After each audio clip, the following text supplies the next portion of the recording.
You're listening to Leadership Powered by Common Sense with your host, Doug Thorpe. Here's Doug. Hello again, everyone. You're listening to another episode of Leadership Powered by Common Sense. I'm Doug Thorpe, your cruise director and tour guide for today. I've got a special guest on the show today. He's a newfound friend and actually an associate by affiliation in my company. His name is Paul Maskill. Paul, welcome to the show. Thanks, Doug. Excited to be here. Appreciate the opportunity. You bet. So, Paul, you've got an amazing backstory in your journey in this brave business world that's out there. Tell the folks the kind of the summary of all of that. Yeah. So growing up, I grew up in Michigan, which was very blue collar. My dad was in the blue collar world. He owned his own hardwood floor company, or my take of a company back then was just a one-man band. My dad was a one-man band. He did hardwood floors. All his associates, whether it was the electrician, the plumber, the HVAC guy, they're all one-man bands. And growing up back then, early 90s, and it's still similar today, which still drives me nuts, but everyone tells you to go to school, get good grades, go to college, take on a bunch of debt, and then go work for somebody else for the next 40 or 50 years. So they said, don't go work for yourself. It's crazy. Don't do it. Don't be a business owner, da, da, da, da. So that's what I did. I got a finance degree from the University of Michigan. I moved to Chicago in 2007, worked for a large bank. 2008 happened, and I watched plenty of people lose their job. At the time, I thought these people were like really old people because I was 21 or 22 at the time. But fast forward now, those people are like my age. So they were, 40, 50, 60 years old. They had kids. They had the houses and the boats and the cars. And they were, they basically owned their own business, and they had one client, and that client fired them, and they were out of business. And in 2008, you were out of business for a really long time. So I was grateful enough to be literally one of the last people hired in 2007. So I was safe. I was making way less than everybody else, I'm sure.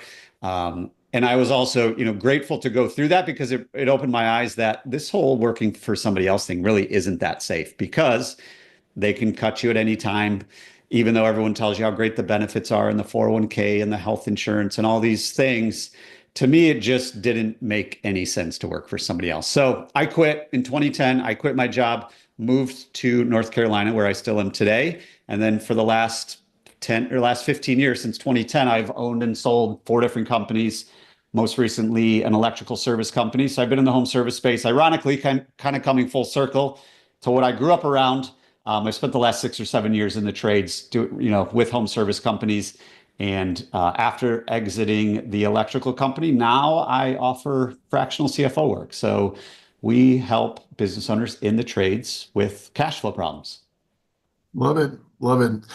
Well, it's such a vital need in that realm and in that world. But let's kind of break down part of what you said. And I can really relate in many ways to what you said, even though I've spent probably much longer time in corporate America than you did. But going back to roots, I grew up in the household of an entrepreneur.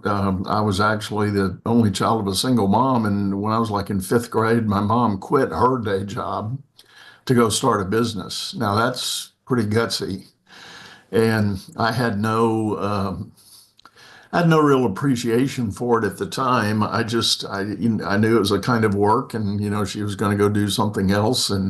But little did I know that my next so many years, my summer jobs and weekend work were helping her in her business. She was an interior designer, and she had left a day job with a home builder. So I feel like I've kind of got sawdust in my veins. I kind of grew up around all that, and feel very comfortable. And, at 5 years old, I was a gopher on a job site. The guys would kind of play with me and tell me, go get the hammer, go get the screwdriver or whatever. And, that's what I did. And I figured it out. And,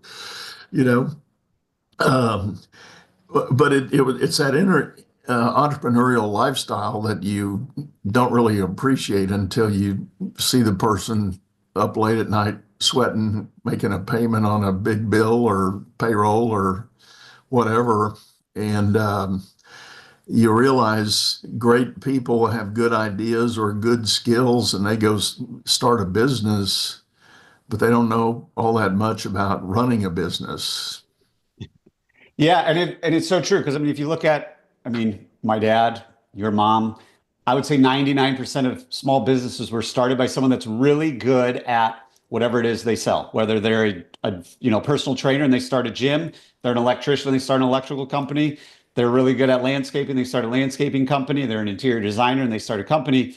And at first it's like it's fun, right? You work for yourself, you got the freedom, you start getting good at it, your word gets out, name gets out, start getting busy, start hiring a couple people here or there. You got a helper, maybe somebody answering the phone. And then all of a sudden it's like, what happened? But now we have a business and there's a lot of money coming in. There's just as much money going out.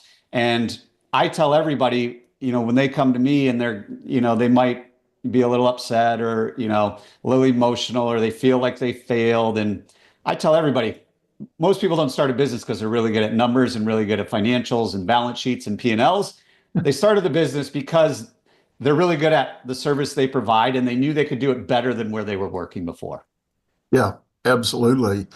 That's it exactly. And it was certainly true with my mom. She was doing interior design work for this home builder after she had started as an office worker for him, personal assistant, secretary, and all that sort of thing. And she got tired of that real fast and, moved on to other things. But no, you're right. I think it's that evolution of reality as the business starts to scale. And I will insert here the fact that that's also the reason some businesses cap out at a certain level and never get any bigger or grow anymore because that owner founder doesn't make the pivot, doesn't allow other people to take on key things in the business to multiply their individual talent. They kind of still hold it close to the vest and don't really trust anybody, and that could be a whole nother episode of us talking about that dynamic. But let's get back to the basics. So as a fractional CFO, just for level set, explain that to everybody. What does that really mean? Yeah, that's a great question, Doug. So when most people start their business, they know pretty quickly, I need a bookkeeper and I need a CPA. And they don't really know what those people do, but they just know they need one, right? And when I talk to a lot of business, and even before I was doing what I'm doing, I'm like, I don't know, my bookkeeper handles that. Or they'll say, I don't know, my CPA handles that. But what bookkeepers and CPAs do that are different than, say, a CFO. So bookkeeper and CPA are taking all of your historical data and organizing it, making it compliant, make sure you can pay your taxes, all those things. But then a lot of times it just stops there. We never actually do anything with that data to actually improve our business, to help get to where we want to go. So what a CFO does, a CFO takes that data and helps the owner put together a forward-looking financial roadmap so you can actually hit your goals, your financial goals, your personal goals. And really my number one goal, of what we focus on is the clarity and the confidence of when something's not working in the business, eventually the owners will know why when they have a CFO on their team. Now, coming from the finance world and people hear the term CFO, they probably think, well, my business isn't big enough for that, which it probably isn't, because to have a full-time CFO, you'd have to pay several $100,000, and most businesses aren't big enough for that. So what we do is we do it on a fractional basis. So we work with multiple clients at a time to use numbers to help guide them to create consistent positive cash flow. So that way they do have a financially healthy business, and really kind of bringing it back to why did we start the business? So when everybody starts a business, Doug, we have this dream, we have this vision, we have this goal of like, I'm going to have freedom. I'm going to be able to travel when I want. I'm going to be able to buy real estate. I'm going to go to all my kids' games. I'm going to be a great grandparent, whatever it is. They have all this vision. And then probably within a few weeks, few months, those visions go out the window and it's just pure survival mode. We're fighting fires, we're grinding all day, but we're actually not getting any closer to where we want to go. So really what we focus on is let's get clear on what does that life look like? Then let's get really clear on what type of business do we actually need to build to make that happen. And then now let's put numbers to it so we know we can actually start to measure success. And then we use numbers to guide us for every step of the way. The best thing about numbers is they don't lie. The worst thing about numbers is they don't lie. So a lot of times the numbers tell us the really hard truth that we don't want to hear, that for the longest time, we as business owners, we as humans, our ego and our emotions can justify why we're not making money. We can justify why we aren't where we need to be, but the numbers don't really care about that. The numbers are going to tell us, hey, we're priced wrong. Hey, we have too much overhead. Hey, we're wasting money on marketing, or we're not spending enough on marketing. So in a nutshell, that's really, really what we do, is figure out what does success look like. Let's put numbers to it. Then let's work backwards to figure out what's getting in the way. And then let's start to strategize so we can start to build that financially healthy business, so we can actually scale with confidence. We have money in the bank and we can sleep a lot better at night. Yeah, and I think all of that is incredibly critical for the entrepreneur to understand, and being able to have a business that does become cash flowing. In my mind, that ought to be objective number one. You want it to be cash flowing, which means it's actually throwing off cash to the owner. The owner's not putting cash into it on a regular basis, but the business itself is throwing cash back to the owner. That is a cash flowing business. And there are definitely some critical steps to get to that end. And in the early going, a lot of times, depending on how much money you do take into the business to get it started, you may immediately run into what everybody knows is a cash flow crunch. You got more that needs to go out than you've got coming in, and that's a problem. Yeah, I mean, it's a huge problem. And there's usually a few steps to that of where it happens. And then you kind of mentioned to it of, first it's the owner that can't get out of their own way. So there's nothing wrong if you want to be the one-man band. Even like Dan Martell talks about it in Buy Back Your Time, of you can probably get to about $300,000 in revenue if it's just you, depending on the business, give or take a little bit. But you can make a pretty good living.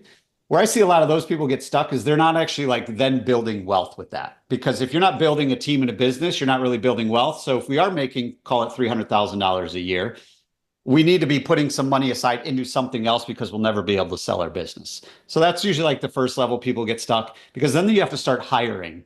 And a lot of times what happens is when we start hiring, we don't change our prices. We just assume, well, I would do that for $100. So, now I'll pay somebody, but we're not priced right. And then we never really get priced right. So we start to kind of feel the cash flow crunch. We start to convince ourselves of, I'll just pay myself a little bit less. I won't take the draw this week. I'll lower my payroll a little bit week. We're just reinvesting. We just got to get over this hump. And then we get to call it the $1 million mark, $2 million mark. And then we hit the next row of like, wow, we really don't have any money now. How are we actually going to scale? Because we need all these people in order to get to the next level, but we don't have the money to bring on these people. So a lot of times when we're working with clients too, it's, well, how do we start to navigate that? When do we bring these people on? What do the numbers have to look like? How long can we afford to bring that person before revenue catches up? And all along the way, there are these cash flow crunches, especially if we aren't doing any forecasting or projecting. Most business owners, unfortunately, the way they run their company financially, and you've probably seen it probably more times than I have, Doug, but they just look at their checking account. So how much money is in the bank? Oh, yep, we can hire that person. Oh, how much money is in the bank? Yep, we can lease that new building. But there's actually no strategy behind it. There's a good chance most of that money in the bank isn't even their money because of what's going on in the actual Obligations that have already been committed. Yeah, exactly. So obviously there's a lot going on, but those cash flow crunches, that's what we try to prevent and avoid, and then turn it into cash flow positive. So then we have the money to scale and achieve our goals. Yeah. There's an old joke in the banking world. Customer walks in and the banker says, "Thank you for coming in. I called you because your account's overdrawn and we need to figure this out." And the customer says, "I can't be overdrawn. I still have checks." And Yeah. and it's funny, but it's a little bit painful, because that's the narrow lens that a lot of these great tradesmen and women, they come with the skill and the knowledge, but again, if they don't have the business knowledge, it gets into a bind. So, let's talk a little bit about the mechanics of a good cash flow forecast model. How do you typically advise people to think about that? Yeah, and I think it goes back to actually, so a lot of times when we're working with clients, first we've got to make sure we have good data. So even though everybody says they have a bookkeeper, which they do, a lot of times that bookkeeper is not keeping the books that the way it needs to be done in order for that business to be successful. So a lot of times we just say, I don't know, my bookkeeper handles that because we actually don't need that data for anything other than paying taxes. But when we actually want to start using that data to make financial decisions to get to where we want to go, we actually need really good data. So some of the mechanics, the biggest issues I see, and you've seen them as well, Doug, is do we actually know what our gross profit is? So we're going to keep this super simple, but gross profit is basically how much money comes in minus labor and material. So those are the two biggest things in most business. All of the inputs that you are selling, we need to remove it to create gross profit in a thing called cost of goods sold. So a lot of times, I would say, to be honest, 90% of businesses, they don't know what their cost of goods sold are, which means they don't know what their gross profit is. So usually the first step that we work from a mechanical standpoint is let's get these books cleaned up so that way we have really good data. So once we have really good data, then we can really start to do the heavy lifting, which is kind of like the second step when we're working with somebody is we've got to build a much better foundation. If we want to build this house, we got to take the time to build the foundation. For the longest time, most business owners can convince themselves that more revenue will solve that problem. More revenue will never solve a problem because it's just going to make the problem bigger. If there's no money at the bottom and you put more money at the top, you're still not going to have any money at the bottom, but there's going to be a lot more stuff in between because you've created a bigger problem. So we usually, we'll dive into what's actually causing that. Then let's put something in place to fix it today, and then let's put a process in place to fix it for good. So going back to our gross profit example, without overwhelming and making things too complicated, if there's a gross profit issue, it means there's an issue either with our pricing or with all of the expenses that go into our pricing. So is it a pricing issue? Is it a labor efficiency issue? Is it a material issue and we're not marking up our materials properly? Is it how our guys and gals are getting paid? I work with companies in the trade. So how are all the technicians getting paid? Do they have performance pay in place?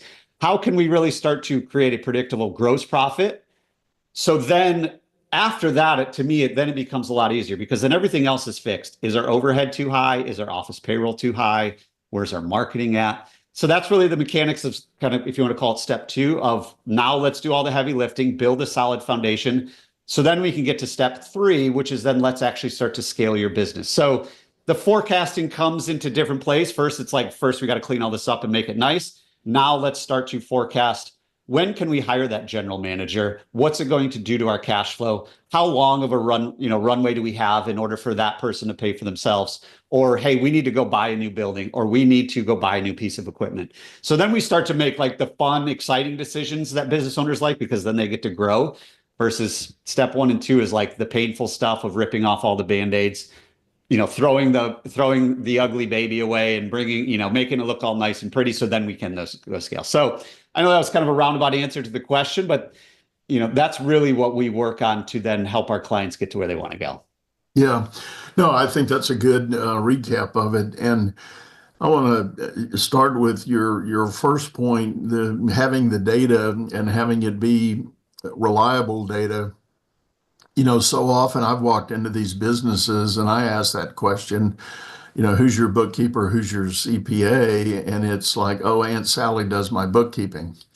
And you go, okay, well, that's fine. What kind of skill set does Aunt Sally have? What background does she have? Oh, she was a school teacher for 20 years and now she's helping me out. It's like, that's kind of a red flag to me right away. And no disrespect to the Aunt Sallys of the world, but you might not be providing the service that business really needs. And it is a challenge to come in and scrub up the numbers and be sure you do have things going on. And what we typically run into, if I had a CPA friend of mine, he said the favorite words he ever hears a new client bring to him is, I use QuickBooks. Because That's the quick common denominator. It's been a leader in that market for a long time. Small businesses can buy a copy of QuickBooks, and now you think you've got automatic accounting and all your financials stood up properly. But as anybody that's been in there knows, it's a whole lot of work to set up QuickBooks properly and then maintain it accurately. And the first thing that happens, a bill comes in and you go, oh, I just need to put that somewhere. And they put it in the wrong account inside of QuickBooks. And now you have no reliability in your numbers because this month the phone bill went there and next month it goes somewhere else. And then the month after that, yet a third place. And you don't know what your real phone expense is. If you wanted to pull out a line item and say, what does my phone support cost me? You don't know because it's buried somewhere in the numbers. Yeah, and it's so true. And it's funny you talk about Aunt Sally because I see it all the time too. Right? So the one man band gets busy, so they hire somebody, a neighbor, a friend, an aunt. Like, hey, can you just answer the phone, do some things in QuickBooks? And before you know it, they've got, I don't know, $500,000 business. And Aunt Sally or whoever this friend, family member is they're still doing all the things. They're answering the phone, they're paying bills, filing taxes, doing some scheduling. They're doing all these things, but they're not qualified to do a lot of those things. And I think where a lot of people with QuickBooks makes it really easy to make it feel like you're doing it right because it's going to come in, it's going to say, hey, we recommend this goes here, or hey, we recommend this goes here. And they're starting to build all their AI and stuff like that. But QuickBooks and your bookkeeper, most likely, they don't know your business and they don't know how it should be set up. They don't understand accounting of what do we actually do with this transaction. So, to me, yep, it's fine if you have to do it for the first year or two, but you can get a really good bookkeeper for probably actually less than what you pay Aunt Sally, just based on, once you know what you need. And a lot of times, and it's no fault of the business owner, but we don't know what we don't know and we don't know what we need to know. So we just assume if this person says they're a bookkeeper because we met them at a Chamber of Commerce event, that they're going to do a really good job. And to them, a really good job is they respond when we reach out to them. Yeah. We don't know if their cost of goods sold is set up properly. We don't know if our balance sheet's set up properly. We don't know if our accounts receivable is accurate. We don't know any of that, but we don't really care because we're out here pounding the pavement, swinging the hammer. So anybody out there listening, and I don't offer bookkeeping services. I don't sell bookkeeping services, but it is so important to set up your business the right way from a foundational standpoint, from just having the basics of accounting. Because even if you pay, and I was on a call right before this, Doug, with a potential client saying, well, I just paid QuickBooks all this money to set up my chart of accounts properly. And it's like, well, QuickBooks doesn't know how it should be set up for your business. Like they just don't. It's a software company. They're not experts in your fire security business. And that's just the nature of it. So having somebody that understands your industry, that knows how your account should be set up, knows how your bookkeeping should be done, is way more affordable than what most people think. And it will save you tens of thousands of dollars in the long run. Yeah. And again, I'm going to keep this really basic for the sake of clarity. When we talk about chart of accounts, we're talking about a list of categories where you want to plug your numbers, and they do fall out in groupings. There's income related categories, and then there's expense related categories. And you need to know, what you might need for your business. To your point, QuickBooks as a company doesn't know a business. They know accounting in general, and they know chart of accounts in general. And yeah, they've got a framework they recommend. If you just tell them, I'm in a service business. Okay, good. Here's our standard recommended chart of accounts for that kind of business. But if you've got a special treatment, a special service, a special set of materials, you might want to account for those separately and independently to have a good visibility on how you're doing. And QuickBooks is not going to know that. They're not going to understand that. Yeah, and they're not, and it's not their job too. They provide a really good software, just like any really good tool. You got to know how to use it, right? Yeah. Like there's tools out there that are super powerful, but if you don't know how to use it, it's worthless to you. Versus if you know how to use it really well, it's really, really valuable. So yes, right. You hit the nail on the head with that one, Doug. Well, let me go also, let's get back to this idea of aligning with the dream and vision of the business. So talk a little more about what you try to do with people for, properly aligning that vision that they might have. Yeah, that's a great question. So I think a lot of times we as business owners, we as humans in general, especially now in the, if you want to call it the digital world and social media world, we're always comparing ourselves to somebody else. Like, I want a $10 million business or I want a $20 million business. But if you ask them why, they don't really have a good reason. So like we go the other way. What does your ideal life actually look like? I want to do this. I want to do this. I want to be able to do this. I want to have the money to do this. Then we actually put a number to it. Okay, so you need to make $300,000 a year. You need to make $300,000 a year with a growing business that allows you to have the time to do whatever you want to do. So that means we're going to need a general manager or maybe a service manager or an operations manager. We're going to then figure out what type of business do we need to build to give you the time and the money and the freedom that you want. And it might be hey, we need to build a $3 million business that takes 20 hours a week of your time because you still want to be a part of it. And then this is what it's going to look like. And then we're going to start putting targets to that and measurables. And we're going to work backwards to figure out kind of like what are our checkpoints. Because going back to what we talked about, so I use this analogy a lot. So I live in Raleigh. They call it the Beltline, and it's basically an interstate. It's not an interstate, but they call it an interstate. It goes around the city of Raleigh. So it goes around the outside of downtown. It's one circle. So you can get on it and literally drive all day and go nowhere. And a lot of times that's what we as business owners do. Like, we work hard all day.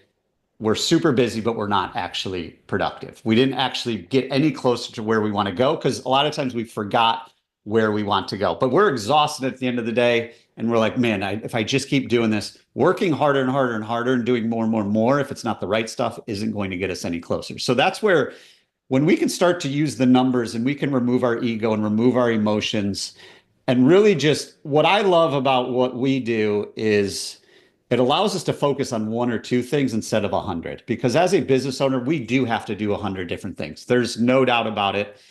But we need to really focus on, we got to do some of these things to survive, but then we got to do some of these things to get closer to where we want to go. And if we can stay reminded on a monthly basis, that's what we do. We do monthly strategy calls after the books are closed. What do we need to do this month to get a little bit closer to where we want to go? And the great thing about that, and the frustrating thing about that, is we do make progress every month. A lot of times we don't feel like it until we look back. But then all of a sudden we look back and like, look where we came to, look where we are. And it's because we just did these few little things and used numbers, in my opinion, as our guide to then build the strategy to get a little bit closer. So we're not just driving in the circle all day, exhausted, but not getting any closer to where we want to be. I think you're muted.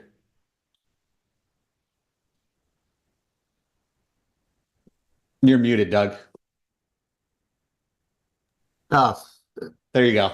I'm going to make an edit cut there. Yeah, we'll get that cleaned up. And that brings me to a thought. In my experience, going back to my banking days and pulling forward everything I've been able to do with folks in the entrepreneurial world, there really ends up being three kind of owners. There's the owner that starts out with what I call a lifestyle business. They figure out, you said it a moment ago, they figure out maybe it's 300,000, and that's giving them a current lifestyle that's comfortable.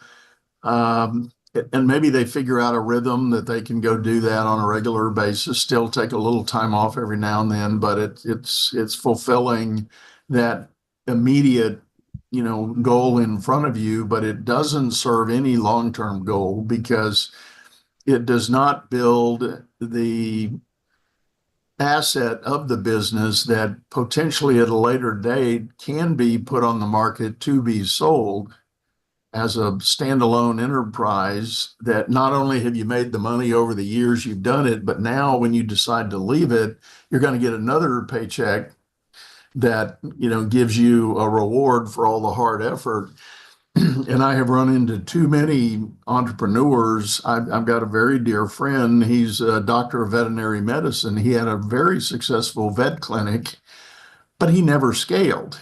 He was the doc on site, and when he decided it was time to retire, he thought, well, I can sell this because look at this book of business I've got. I've got all these clients. Well, when he went away, they went away.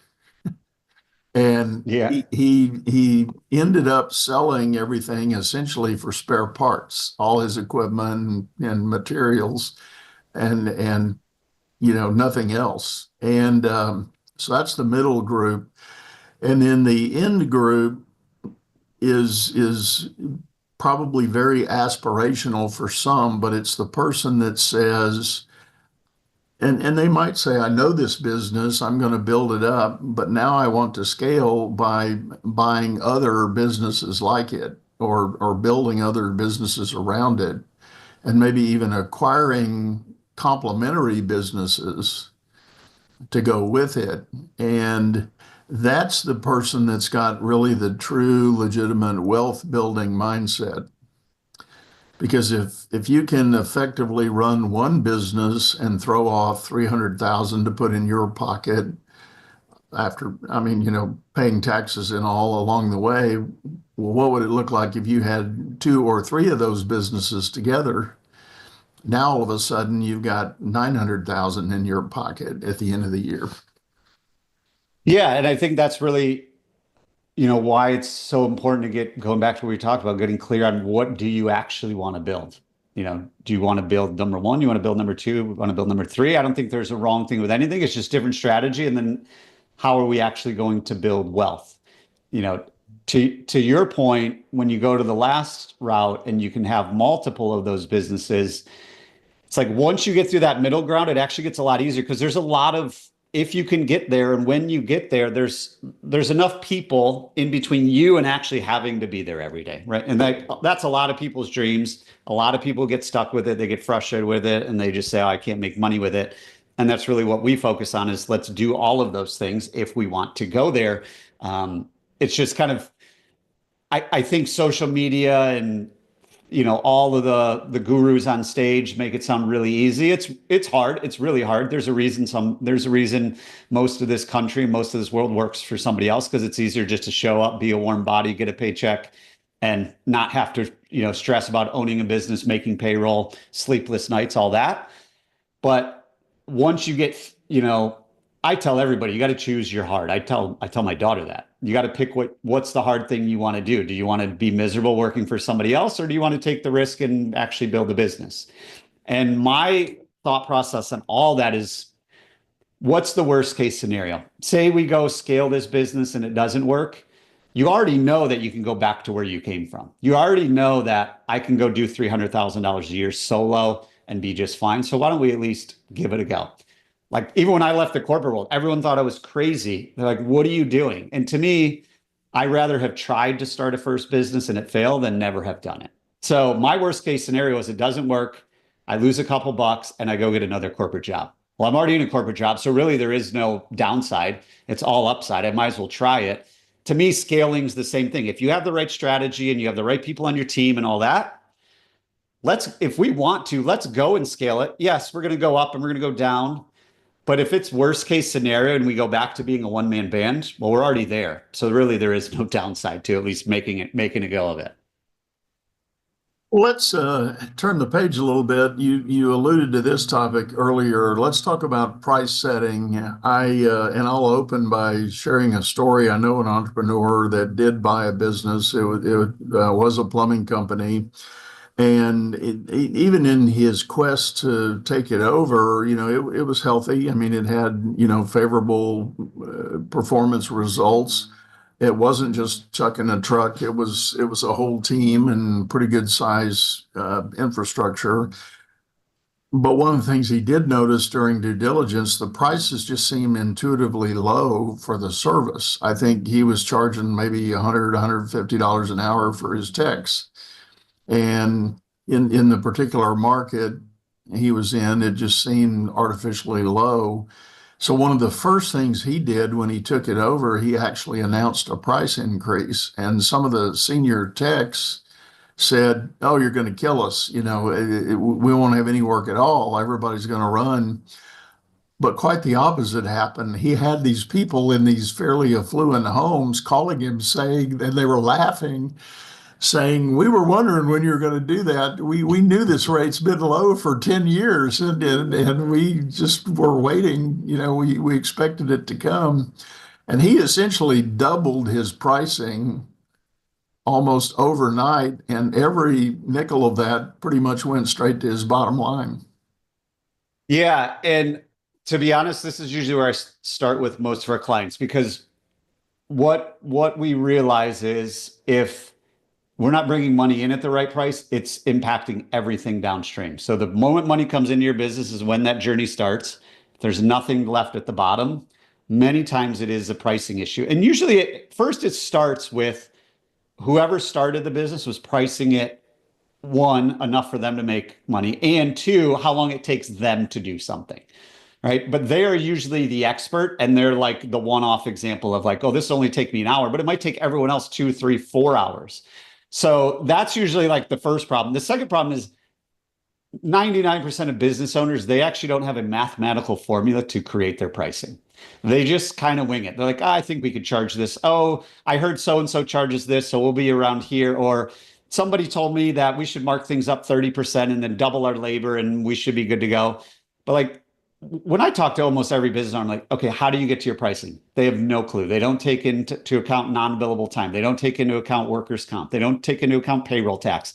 They don't take into account all these things that go into delivering the thing that you are selling. And if you are competing on price, I tell everybody this as well. The person who wins that race is the first person to go out of business. You do not want to be the lowest priced person for a couple of reasons. One, it's not profitable. It's not sustainable. The next time your customers call, you're not going to be in business.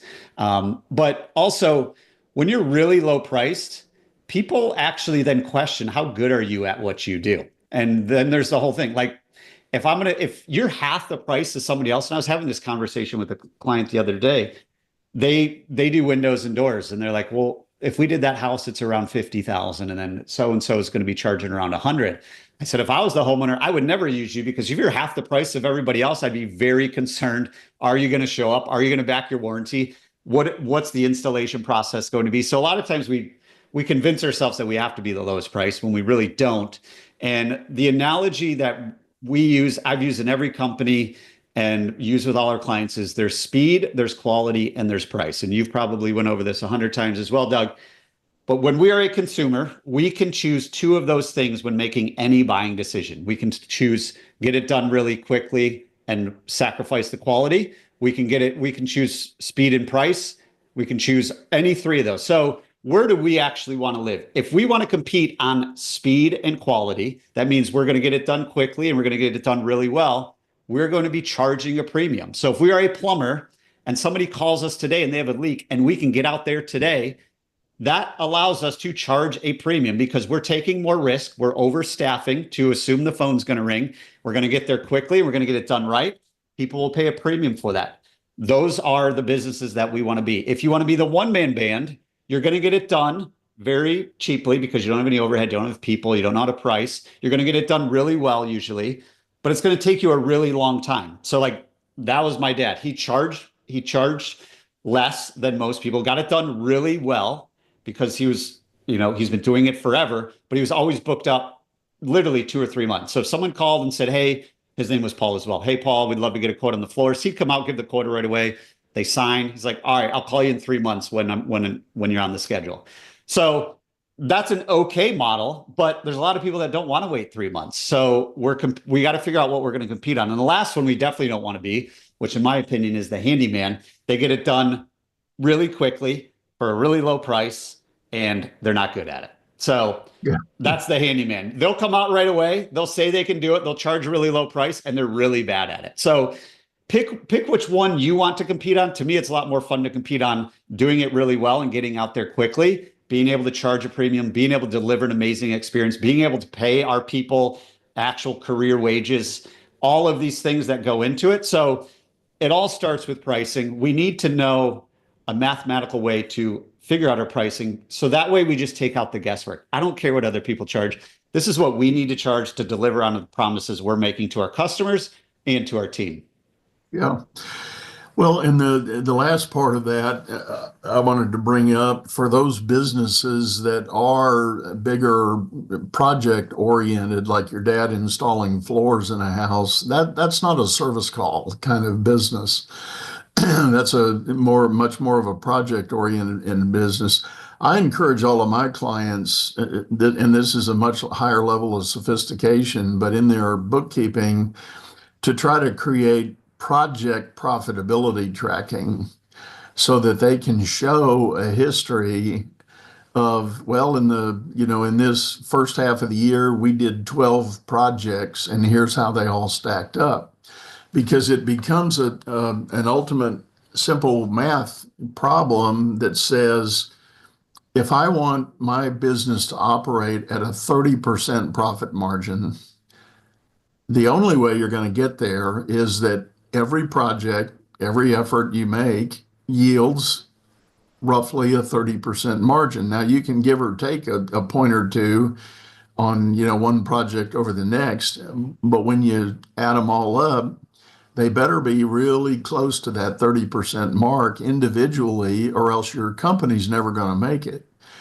And I look at these businesses sometimes, particularly contractors, because they'll inevitably have a half dozen really key clients, and they get repetitive orders to come do projects with these clients. And I'll say, all right, that's great. Do you know what each client yields to your business?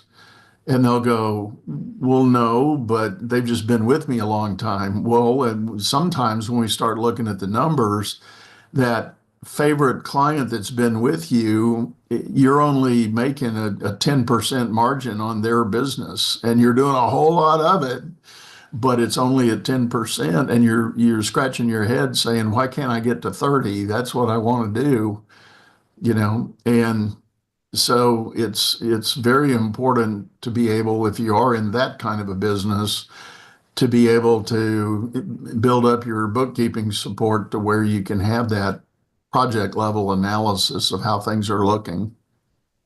Yeah, and I mean, it is so important to do that. And even if it's just keeping it simple of just doing a job costing of after you complete every job or sell whatever it is that you sell, let's kind of like look back and see, did we actually make money? And a lot of times we realize we probably didn't make as much as we thought we did. And the example used, I get frustrated with those people because their client's still raising their price. So if they're doing work for a general contractor, that general contractor is not charging the same they were 10 years ago. But a lot of times we're like so scared, like we're going to lose that client. They're going to be really mad at me. But at the end of the day, we have to do what's best for our business. And I tell everybody, I promise you, if you say you never raise your price and you go out of business, the next time that person calls you and says, Doug, I'd love for you to come, plumb this new house and build, and be like, sorry, we're not a business because, we just weren't charging enough. I promise you that contractor will be like, dude, if I would have known that, you could have raised my prices a long time ago, right? Same thing with homeowners. If a homeowner calls someone that they've always worked well with and they say, oh, we're out of business, just like the example you used, when your friend brought the plumbing company and, doubled the prices, people are like, we were waiting for that to happen. Right? They know it as well. And they would be really bummed if they called that company's no longer existing because they weren't charging accordingly. They'd have been like, I would have gladly paid an extra couple $100 every service call if I For your knew, guys. Yeah. So yeah, it's a big issue for sure. Yeah. Well, great. Well, Paul, I think we're about up on time. Thanks so much for sitting in and sharing this. Tell people the best way to get a hold of you. Yeah, Doug, I really appreciate the conversation. Always enjoy nerding out with numbers and business. The best place for people to go is just go to the bluecollaradvisors.com. If you go there, you can book a call with me. There's some content in there. There's podcasts on there. There's also, ironically, we talked about, there's a pricing calculator. So anybody can actually figure out, am I priced right? So if you go there and download it, it's a workbook.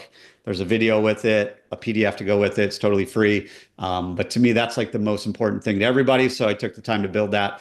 So the bluecollaradvisors.com is where you need to go. For everybody out there, I tell this to everybody that'll listen. The best time to plant a tree was 20 years ago. The second best time is now. Whatever you've been putting off, whatever you know you need to do, you will be very glad you did it today instead of waiting another day. For sure, for sure. Well, thanks again, Paul. Really appreciate you sitting in. And with that, folks, we're going to bring this to a close and wrap up. I want to remind you, if you need any other kind of help other than CFO advisory work, reach out to me and my company, headwayexec.com. We've got a whole team of advisors that are at the ready and can parachute in and help you with any other parts of your business you may be thinking about or struggling with. And I do also want to remind you, we've got a video version of this show over on YouTube, channel by the same name, Leadership Powered by Common Sense. Hop over there, check out the archives. And I think that's all our business for today. So go out there, make it a great one. You've been listening to Leadership Powered by Common Sense, hosted by Doug Thorpe. If you would like to know more about the coaching and advisory services he provides, visit dougthorpe.com.